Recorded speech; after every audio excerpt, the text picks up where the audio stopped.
Hello students, आज का मेरा डिस्कसिंग टॉपिक है heating effect of electric current. Electric current का उष्मीय प्रभाव क्या होता है। आज इन हीटिंग इफेक्ट से रिलेटेड बहुत सारी बातों को, जो कि बहुत ही इंटरेस्टिंग है, उसको हम लोग जानते हैं। तो आइए स्टूडेंट इस टॉपिक को एंजॉय करते हैं। ये heating effect of electric current, यहाँ फर्स्ट टर्म है हीट, ये है हीट।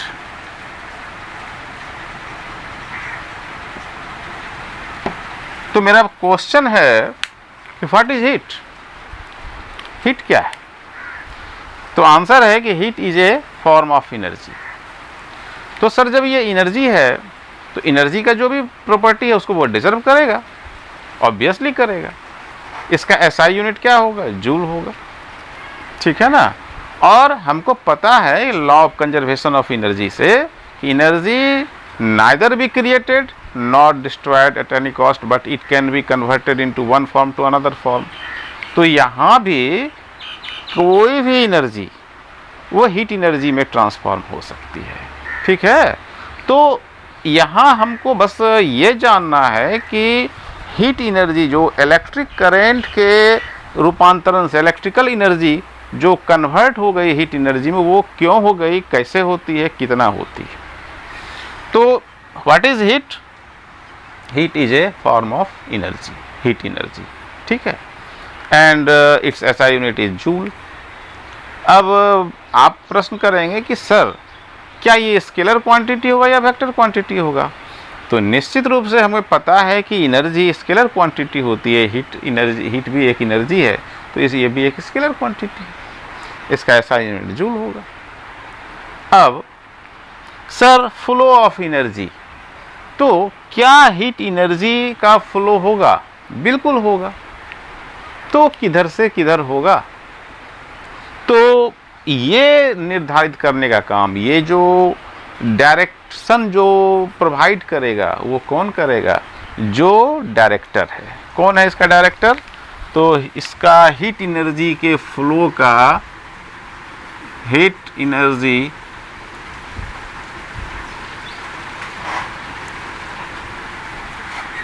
फ्लो, इसका डायरेक्टर कौन है?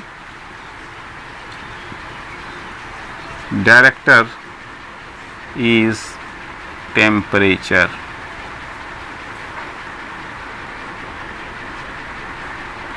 ये टेम्परेचर ही है जो ये डिटरमाइन करेगा, ये निर्धारित करेगा कि हीट एनर्जी का फ्लो किस तरफ होना है। जैसे इलेक्ट्रिकल एनर्जी का डायरेक्टर कौन है? Potential difference. वो ये बताता है कि अमाउंट ऑफ करंट का जो फ्लो होगा वो किस डायरेक्शन में होगा। तो हमें पता है कि हायर पोटेंशियल से लोअर पोटेंशियल की तरफ, ठीक है ना, जो इलेक्ट्रिक करंट का फ्लो होता है। तो कब तक होगा? जब तक पोटेंशियल डिफरेंस सेम ना हो जाए, मतलब पोटेंशियल सेम ना हो जाए, पोटेंशियल डिफरेंस जीरो ना हो जाए। ठीक उसी तरह से अगर यहाँ पर हाई टेम्परेचर है और यहाँ लो टेम्परेचर है, तो अमाउंट ऑफ हीट यानी कि हीट एनर्जी का फ्लो होगा। कब तक होगा? जब तक कि दोनों तरफ का टेम्परेचर सेम ना हो जाए और टेम्परेचर डिफरेंस जीरो ना हो जाए, तब तक ये जो हीट एनर्जी है उसका फ्लो होता ही रहेगा। तो यहाँ पर जो ये टेम्परेचर है वो हीट एनर्जी का कौन है? फ्लो डायरेक्टर है। ये कौन है? फ्लो डायरेक्टर है, ठीक है। और टेम्परेचर को अगर हम परिभाषित करना चाहें, इसको क्या है? ये एक स्टेट है, ठीक है ना। ये एक फिजिकल स्टेट है। क्या है ये? Physical state which determines the direction of flow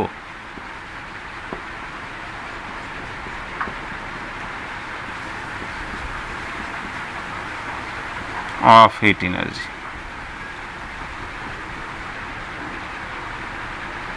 ठीक है ना। इसको टेम्परेचर और इसको पता है कि इसका जो यूनिट है ये केल्विन है, तो टेम्परेचर हीट एनर्जी के फ्लो को बताता है। That's all. चलिए आगे बढ़ते हैं। हीट क्या है, एक बार इसको भी थोड़ा सा लिखे। Heat is a form of energy, form of energy, ठीक है ना। चलिए आगे बढ़ते हैं।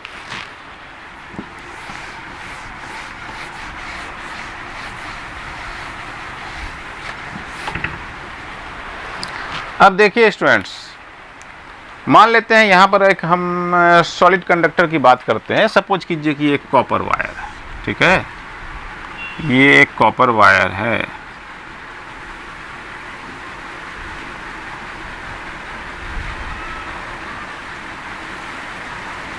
ये कॉपर वायर है, ठीक है ना। ये ए बी कॉपर वायर है, इसका लेंथ जो है वो L है।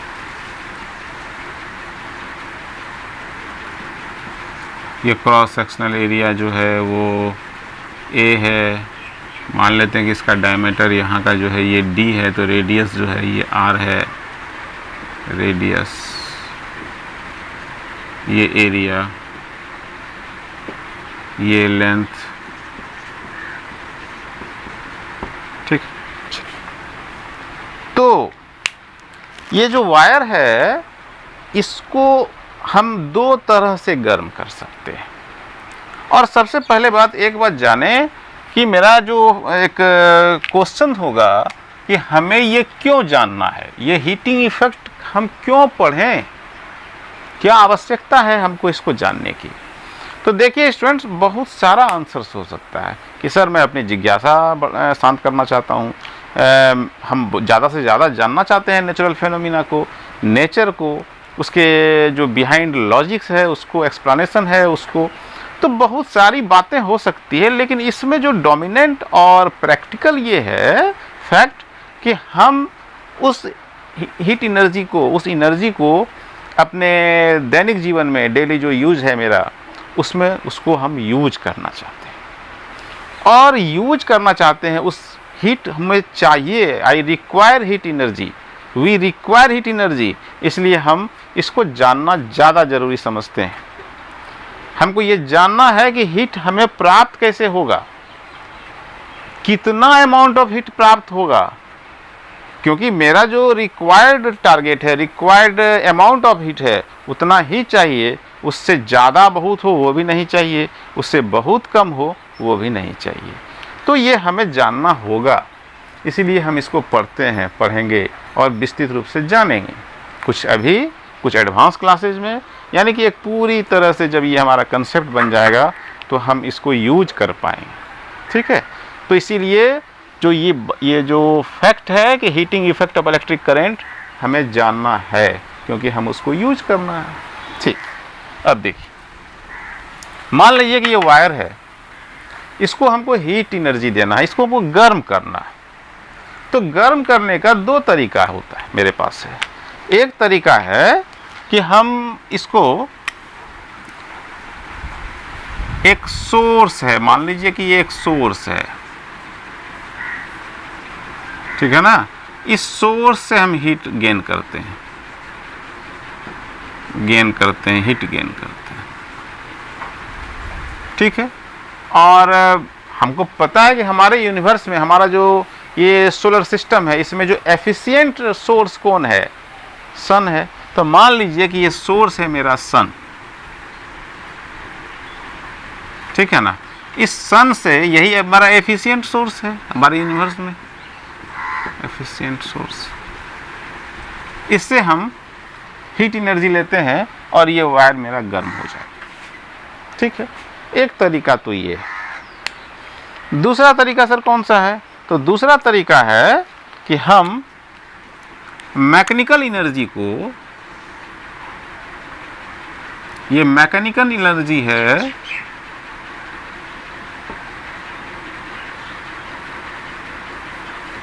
ये मैकेनिकल एनर्जी को हम इसको प्रोवाइड करते हैं, जो कि कन्वर्ट हो जाती है, कन्वर्ट्स इनटू हीट एनर्जी।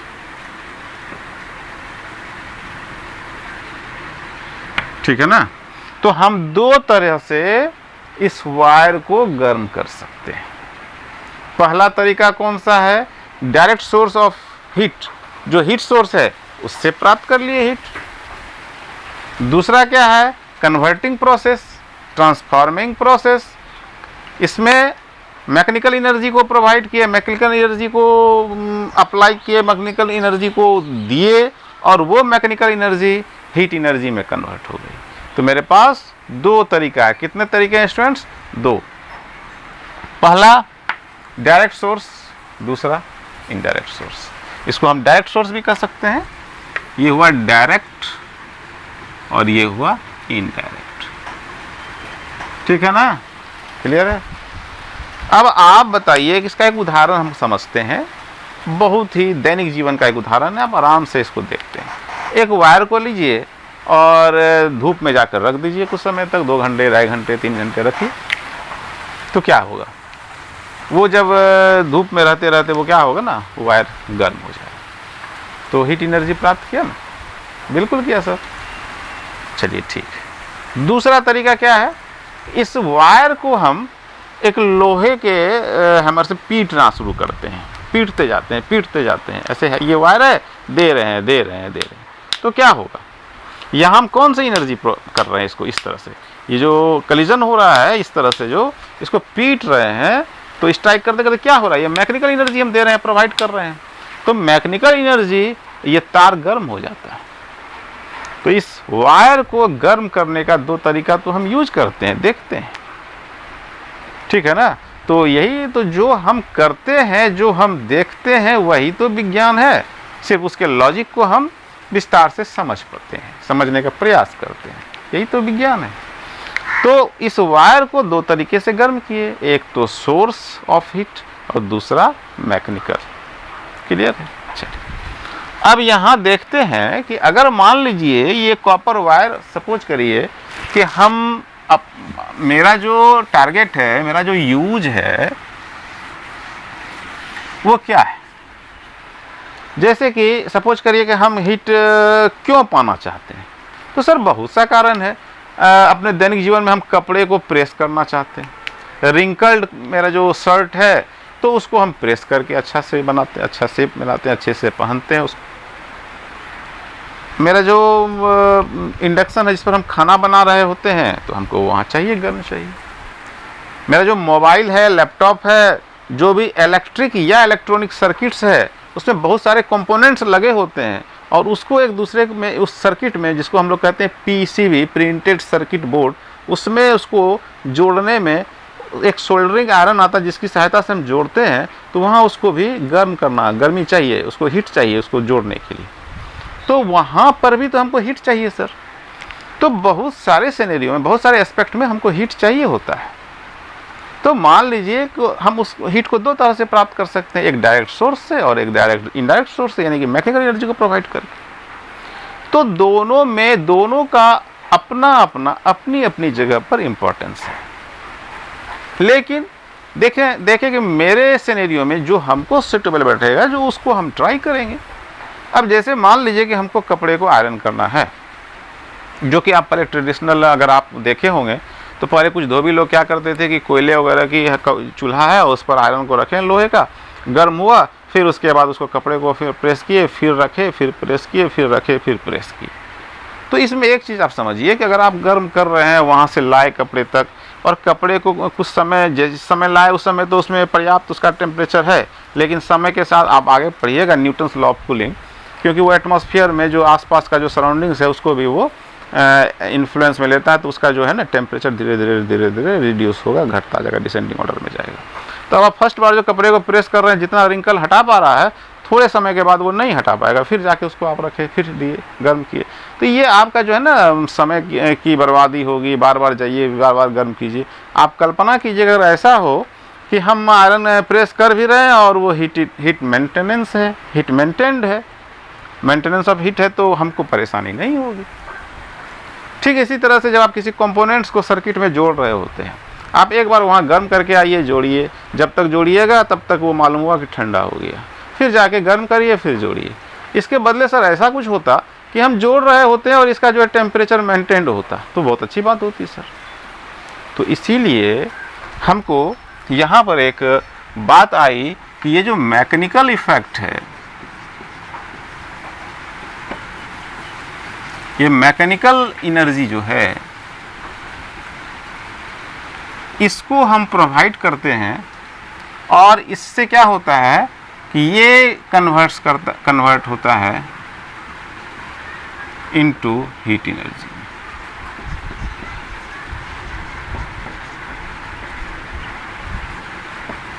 तो ये काम मेरा बहुत अच्छे से करता है, इसीलिए सर हमको ये थोड़ा ज़्यादा अच्छे से बता दीजिए, क्योंकि ये तो जानना बहुत ही ज़रूरी है।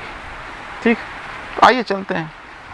अब क्या होता है आप समझिए, हम इसकी चर्चा सिर्फ करते हैं जो कि मैकेनिकल एनर्जी को हम हीट एनर्जी में कैसे कन्वर्ट करते हैं और इस एस्पेक्ट में क्या होता है।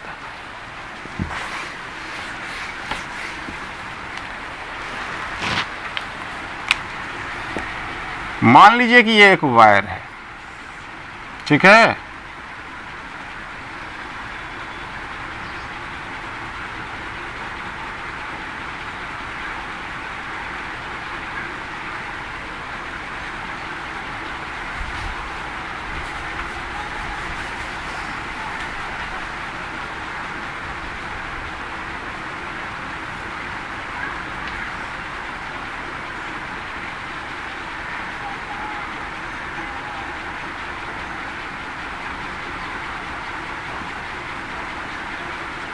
देखिए ये एक कंडक्टर है मान लीजिए, ठीक है। अब यहाँ पर हम एक बैटरी को अप्लाई करते हैं। ये क्या है, बैटरी है,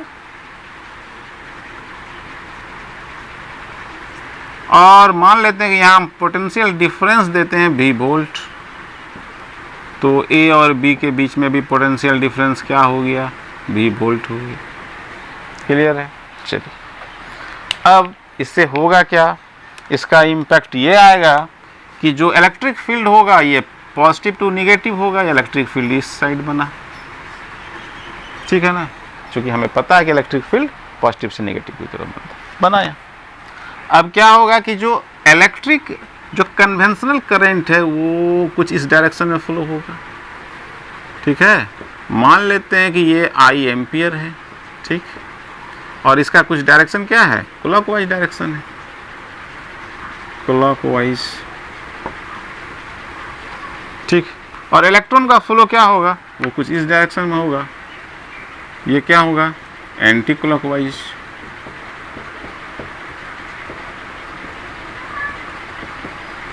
ठीक है ना। चलिए, और मान लेते हैं कि तो क्या होगा स्टूडेंट्स कि आपको प्रीवियस वीडियो में मैं इसको अच्छे से एक्सप्लेन कर चुका हूँ, आप चाहें तो प्लेलिस्ट में जाके उस वीडियो को देख सकते हैं। यहाँ पर इलेक्ट्रॉन का जो फ्लो होगा वो इस तरफ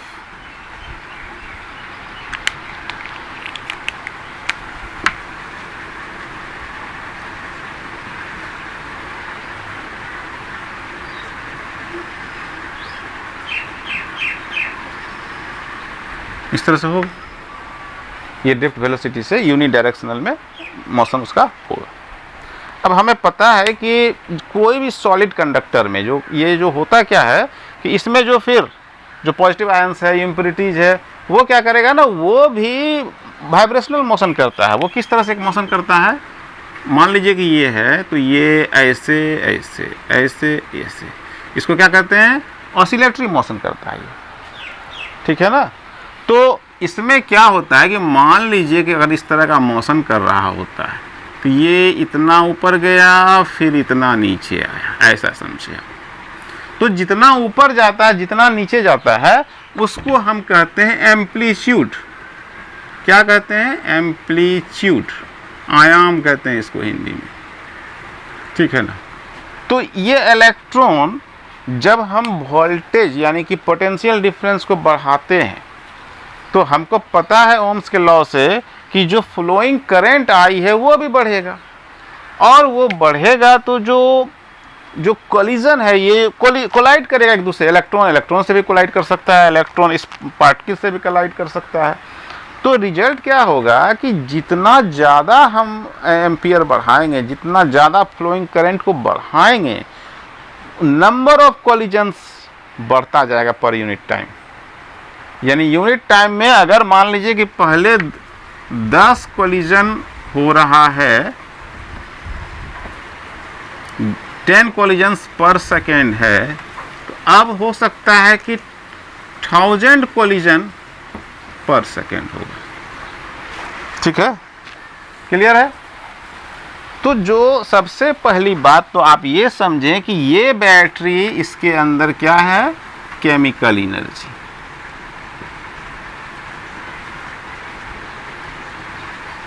ये केमिकल एनर्जी किस रूप में दिया इसको? ये दिया इलेक्ट्रिकल एनर्जी।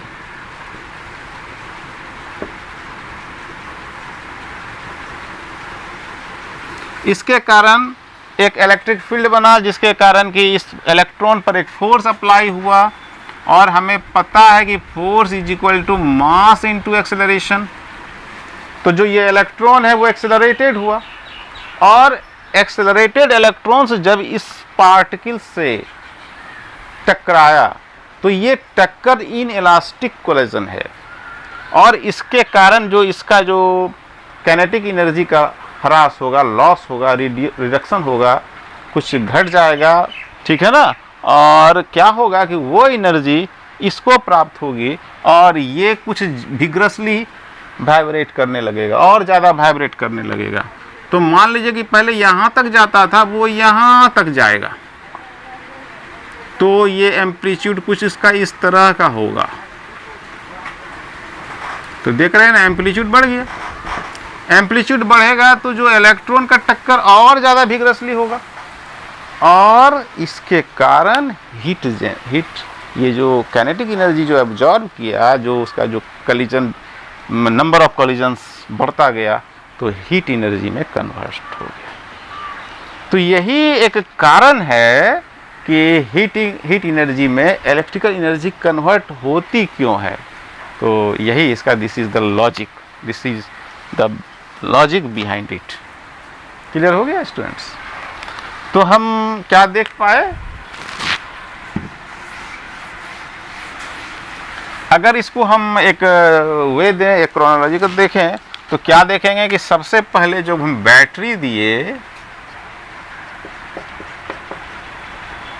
ये क्या है? सोर्स ऑफ एनर्जी है।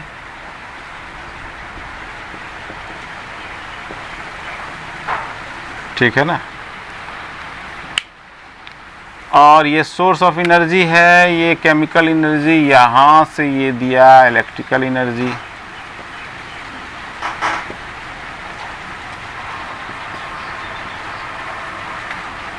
ठीक है, यहाँ पर ये आ गई मैकेनिकल एनर्जी, काइनेटिक एनर्जी।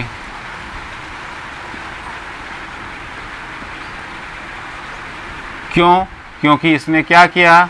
एक फोर्स अप्लाई किया, force is equal to M A. इसका मतलब एक्सेलरेशन आ गया,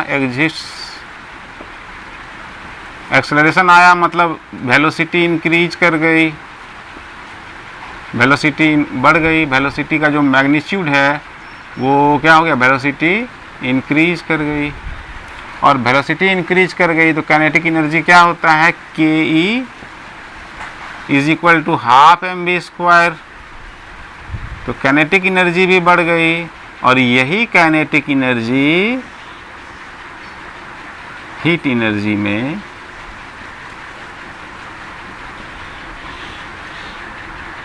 कन्वर्ट हो गए, कन्वर्शन। और इस हीट एनर्जी को हम we use for our purpose. तो ये जो कंटिन्यूस जो एक प्रोसेस है, ये इस तरह का प्रोसेस है कि हमने पहले बैटरी लगाया, बैटरी सोर्स ऑफ एनर्जी है, केमिकल एनर्जी, और इस केमिकल एनर्जी से इलेक्ट्रिकल एनर्जी मिला। इलेक्ट्रिकल एनर्जी क्या किया कि एक फोर्स फील्ड में जो इलेक्ट्रॉन पर एक फोर्स अप्लाई किया, फोर्स अप्लाई करने से क्या हुआ कि उसको एक्सेलरेशन प्राप्त हुआ। एक्सेलरेशन क्या होगा, उसके वेलोसिटी के मैग्नीट्यूड को इंक्रीज कर देगा। जब वेलोसिटी का मैग्नीट्यूड इंक्रीज हो गया तो जो काइनेटिक एनर्जी है वो इंक्रीज होगा, और वो काइनेटिक एनर्जी जब टक्कर यानी कि जब एक्सेलरेटेड पार्टिकल्स दूसरे पार्टिकल से टकराएगा तो क्या होगा, चूँकि इनइलास्टिक कोलिजन है इसीलिए वो उसका कुछ पार्ट वो एब्जॉर्ब करेगा और वो फिर हीट एनर्जी के रूप में ट्रांसफॉर्म करेगा। तो this is the logic behind it. Clear है, हम समझ पाए होंगे अच्छे से। आगे बढ़ते हैं।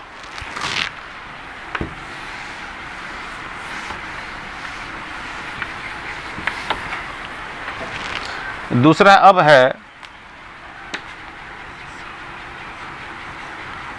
डेरिवेशन।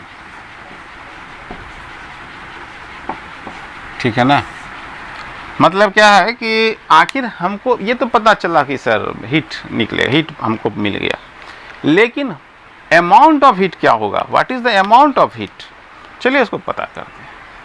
तो मान लेते हैं कि सेम सिनेरियो में ये एक वायर है, ठीक, अभी जो जस्ट जो माने थे ठीक उसी तरह से एक ये वायर है,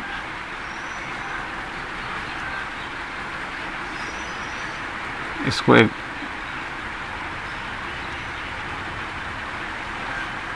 बैटरी से जोड़ दिए, करंट I एम्पियर है, ठीक है, क्लियर। तो मान लेते हैं कि इसमें t सेकेंड में, ठीक है ना, ये q Coulomb charge, q Coulomb charge, मान लीजिए ये ए सी रहा है, ये बी है, ए से बी तक क्रॉस किया। तो हमें पता है करंट का जो डिफिनेशन है क्या है, वो I is equal to Q upon T. तो क्या हो जाएगा, Q is equal to I T. Clear. तो हम यहाँ लिख सकते हैं कि वी नो डैट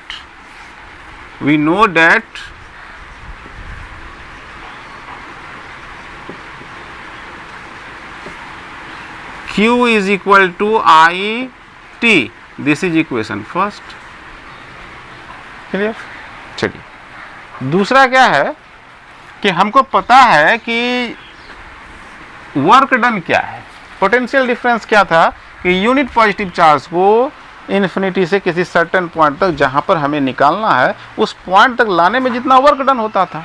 तो मान लेते हैं कि अगर Q कूलॉम चार्ज को वर्क डन उसके लिए करना पड़ता है W, तो यूनिट के लिए क्या करना होगा, W अपॉन Q। तो ये क्या है, पोटेंशियल यही है, तो इसको V से डिनोट करते थे, यानी V is equal to W upon Q, यानी कि W इज इक्वल टू क्या हो जाएगा, Q multiplied by V।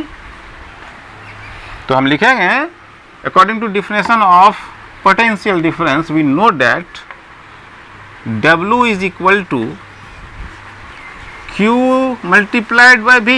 This is equation second also. ठीक है ना। और क्या जानते हैं, अकॉर्डिंग टू ओम्स लॉ हम क्या जानते हैं, potential difference is proportional, directly proportional to the flowing current, that is V varies as I if we consider V as a potential difference and I is denotes flowing current, and V varies as I, so we may write it V is equal to, there is exists some constant, suppose resistance is constant here, so V is equal to IR. तो जब V के बदले में हम इसको place करते हैं, इस वैल्यू को हम लिख सकते हैं also V is equal to IR Ohm's law. इस पर भी मैंने एक डेडिकेटेड वीडियो बनाया है, आप वहाँ जाके प्लेलिस्ट में देख सकते हैं। तो अब क्या होगा फाइनली, अगर हम ये इन सारी बातों को देखें और कोरिलेट करें तो हम पाएंगे कि ये होगा, देखिए क्या होगा, ये होगा W is equal to Q into V, Q into V. तो Q के बदले में अगर हम IT यहाँ प्लेस करें और V के बदले में IR प्लेस करें, यहाँ सपोज करिए कि इसको कैपिटल, यहाँ भी कैपिटल करिए,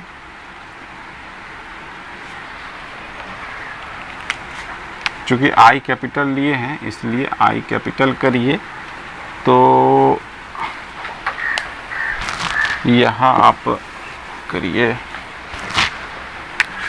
क्यू के बदले में लिए हम आई टी, और भी के बदले में क्या लिए हम आई आर।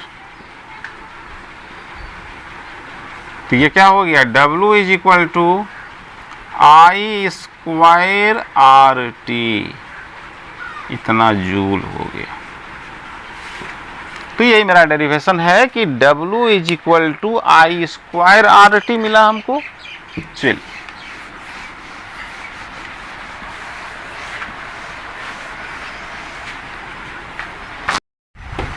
तो स्टूडेंट्स हो जाएगा W is equal to I square R T, ठीक है, इतना जूल हो गया। और हमें पता है अगर इसको हम कैलोरी में कन्वर्ट करें तो ये हो जाएगा 1 कैलोरी इज इक्वल टू होता है 4.2 जूल। तो अगर हम इस जूल को कन्वर्ट करेंगे तो ये होगा 1/4.2, ये हो जाएगा आपको 0.24 आई स्क्वायर आर टी कैलोरी, ठीक है ना, ये W हो गया। क्लियर। अब देखते हैं कि अगर हम ये जो वर्क डन है, यही तो उसमें जो वर्क हो रहा है, यही तो उसमें ऊष्मा जनरेट हो रही है, तो इतनी ही ऊष्मा जनरेट हो रही है। तो हम सपोज करते हैं कि इसको हम मान लेते हैं हीट, इसको डिनोट करते हैं H से, और H इज इक्वल टू कितना हो गया, इतना ही हो गया 0.24 आई स्क्वायर आर टी कैलोरी, या फिर आई स्क्वायर आर टी जूल, ठीक है ना।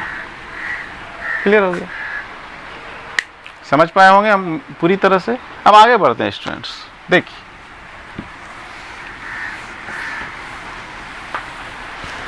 अब यहाँ पर बहुत ही ध्यान देने योग्य बात है कि यहाँ पर हम देख रहे हैं कि heat is equal to I square R T. अब देखिए यहाँ पर आप मान लीजिए कि ये जो रेजिस्टेंस है और ये जो टाइम है, अगर इस दोनों को हम कांस्टेंट मान लें, इस कांस्टेंट मान लें कि जो रेजिस्टेंस है वो किसी खास समय में, खास फिजिकल स्टेट में वो कांस्टेंट है, टाइम इंटरवल भी कांस्टेंट है, तो ये क्या लिख सकते हैं इसको हम, H is equal to some constant multiplied by I square, और इसको हम लिख सकते हैं heat, amount of heat varies as I square, and this is the first law of Joule। Joule का पहला नियम यही है, Joule of heating, Joule's first law of Joule of heating, यही। कितना आसानी से निकल गया। देखिए अब देखिए सेकेंड केस में, अब हम सेकेंड केस में क्या करते हैं, सपोज करिए कि आप I को और R को कांस्टेंट मान लीजिए, तो क्या हो जाएगा, ठीक इसी तरह से H varies as T time, ये हो गया सेकेंड लॉ, वेरी सिंपल। और ठीक इसी तरह से अब आप I को कांस्टेंट मानिए और टाइम को कांस्टेंट मानिए, तो क्या हो जाएगा, ठीक इसी तरह से H वेरीज एज रेजिस्टेंस, ये हो गया थर्ड लॉ। तो इसमें हम क्या लिखेंगे सेकेंड लॉ में, सेकेंड लॉ में लिखेंगे यहाँ पर I and R is constant। और यहां पर क्या लिखेंगे, I and T are constant।